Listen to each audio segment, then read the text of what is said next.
one's gonna die.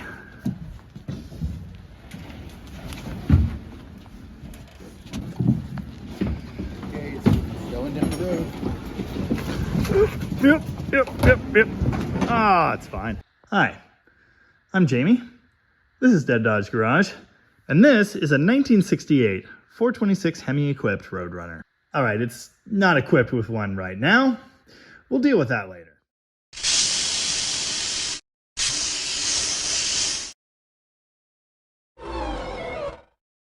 A few weeks ago, I did a video comparing these two cars, a standard 68 Charger and a 68 Charger RT.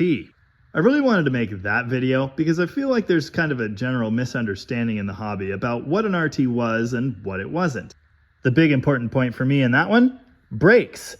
I still have commenters telling me that they don't believe that Mecum Charger that I did a video on some time ago is a real RT because it has drum brakes. Drum brakes were standard on an RT. I feel like the situation is kind of the same for Hemi cars. I'm not so sure people understand what they are and what they aren't. So I've wanted to make this video for some time. Imagine my surprise and delight then when this beauty rolled into the shop today. There's some pretty obvious signs that this car has led a very interesting life. It's gone through a few stages and now it's in kind of a sad one, but we're going to deal with that. Now I don't want to take too much time looking at the particulars of this car, at least not right now. There will definitely be more video coming on it. This is actually just about the most basic Hemi car you could get in 1968. Bench seat, column shift, stripper Roadrunner car with a sheer grip axle, and that's about it. It didn't even come with a radio. The Roadrunner, of course, was brand new for 1968. Based on Plymouth's baseline Belvedere midsize car, it was upfitted with heavy-duty suspension, a 335 horsepower 383, and a few other things. But it had the most basic interior you could get. It had a pillar with pop-out back windows. It really didn't have anything fancy. It was all about being cheap, fast, and fun. Right at the top of the list of options for the Roadrunner, the 425 horsepower street Hemi. That was the only engine you could get in 68 other than that 383. So what came with when you ticked the box for the Hemi? Well, here's something obvious, still in place on this car, which is kind of amazing. The factory heavy-duty external transmission cooler. The factory heavy-duty 727 TorqueFlite transmission for this car did come with it. The Hemi transmission is beefed over the basic 727, although I can't recite the differences by heart. I know they're special. The main cooling lines on this car have been changed out for these, because race car. But you can see here that the line from the cooler would have looped into the radiator and then back to the transmission. This K-frame is a very important piece. It's Hemi specific. The mount on this side is vastly different than the other V8 mounts, and it had to have that special pad to accommodate it. The driver's side mount is also Hemi specific. The mounts on the block were changed because with the exhaust manifolds there really wasn't room for the standard mount ears and brackets. Oh, notice what's sitting right next to that mount? A manual gearbox. That's right, no power steering included. All Hemis were equipped with a deeper oil pan, so the K-frame also has this skid plate on the bottom. It sticks down such that that thing will hit whatever obstacle you're trying to drive over before the oil pan does. Here's a really important point I want to make. These front drum brakes are factory. Those are 11-inch heavy-duty manually adjusted drum brakes. It would have those front and rear. I think they're 3-inch wide in the front, 2.5 in the back, but they're all 11-inch diameter. Disc brakes were optional, but they were not included standard. And these 11-inch brakes were on the 383 Roadrunner as well. The torsion bars would be big 0.92-inch units. They've been changed out for a pair of 0.88 bars because race car. It's common to put in the smaller bar, then you have to crank it up more to support the extra weight, then you have extra energy that's released when you launch the car, which aids with weight transfer. Chrome master cylinder cap. Pretty neat, but not factory. Despite being very, very similar to a big block in its operation, as far as wiring is concerned, the Hemi harness is Hemi only. It's actually separated differently than the standard one, this section going along the inner fender here, and it has these disconnects. They sit in the valve cover area here on the passenger side. Again, that's found only on Hemis. This wrap on the positive battery cable that goes down to the starter is also Hemi specific. There's a humongous exhaust manifold right in that space, and you don't really want your positive cable on fire. Fuel lines. The Hemi would have a 3/8 fuel feed and then a 1/4 inch return back to the tank. They would run through here.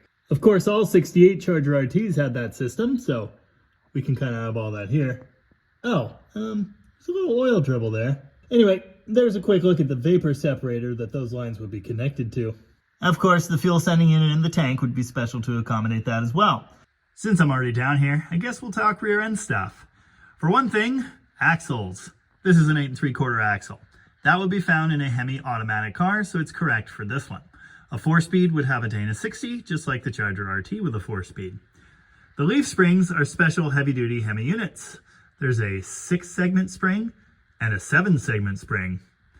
If you know these cars really well, then you've probably already noticed that we're looking towards the driver's side at a 7-segment spring.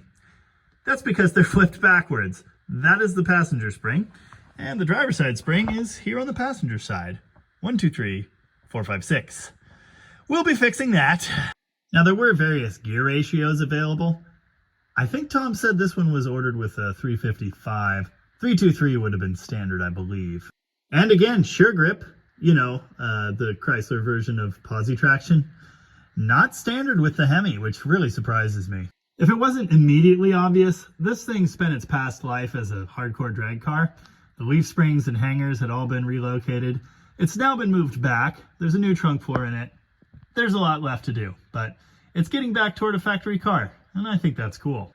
The consensus around here is if all the race car stuff was still here, we'd leave it alone, because that would be awesome, but it's kind of in this halfway state. Anyway, I made the mistake of not mentioning the special VIN on the RT Charger, so I guess we'll talk about the VIN on this Hemi car. That 5th digit there, J, means 426 Street Hemi. Now, any Hemi car needs to say Hemi on it, and this one would have. Right here. It also would have had Hemi callouts right here on these neat factory hood inserts that the Roadrunners had. This is not a factory hood. It's a pin-on fiberglass hood that I can lift with like one hand. Despite being the same color, we actually weren't totally sure that hood had ever been on this car. But I just found something that confirms that history. These extra screw holes here mounted a bracket that held the rear pin. Mopar Performance Lash Adjustment Chart. That's neat. This appears to be the factory hood over here. It's got a hole in it too. Wheels. 15-inch wheels were mandatory on a Hemi car.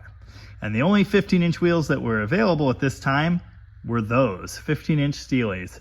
We believe these are actually the original wheels. They're in matching red, which is really cool. They probably would have had a dog dish cap, although full wheel covers I think would be available. I'm guessing this thing had some sort of drag wheels on it at some point, and it's got the super long lug studs, because race car. And this thing's cool. Look at the original paint in the door jambs. So nice. There's no rust anywhere. That basically covers it. It's not a lot of stuff, is it? Yeah, that's kind of my point here. I'd like to own a car with a Hemi in it. I could give a damn if it was an actual real Hemi car. I just want one. I think it's cool. And there are a lot of other people that feel the same way. To that end, I've seen multiple posts in, say, the B-Body group on Facebook, where people are talking about building a Hemi car. And always, the critics come in out of the woodwork to say, Hemi cars are special. Everything is different. No, it's not. It's the same car with a handful of different parts bolted onto it. Oh, wait, there is one other thing that's welded on. I almost forgot. Torque boxes. Structural reinforcement for the unibody. Because a Hemi makes a ridiculous amount of torque. Notice this car also has subframe connectors because, yeah, race car. Really interesting note here, this car does not have front torque boxes. It only has rear ones. I don't know if that's a 68 thing. I don't know if that's a plant thing. I don't know if they forgot. For reference, the front torque boxes look like this. This is under the 68 RT. These don't actually belong on this car because it's not a Hemi, but they've been added. Of course, the most important part of a Hemi car, which we don't have here, the 426 Hemi. Again, I think we're going to solve that problem sometime in the near future. In fact, I might get to build a 426 Hemi, which I'm very excited about. Of course, if we stick a 426 Hemi back under the hood, we're going to put the chrome dome on it, the factory air cleaner, as far as we know, the original one from this car. I suppose we'll probably drop that reproduction sticker on there too. And that about covers it. I'm sure I'm forgetting something, and whatever that is, you can feel free to drop it in the comments. Manual drum, manual steering. Yeah, this will be fun. And by fun, I mean, no, definitely fun. Hey, hopefully that was useful and entertaining or something. Definitely look forward to seeing more on this car in the near future. Until then, thank you very much for watching. And remember, never make snow angels in a dog park.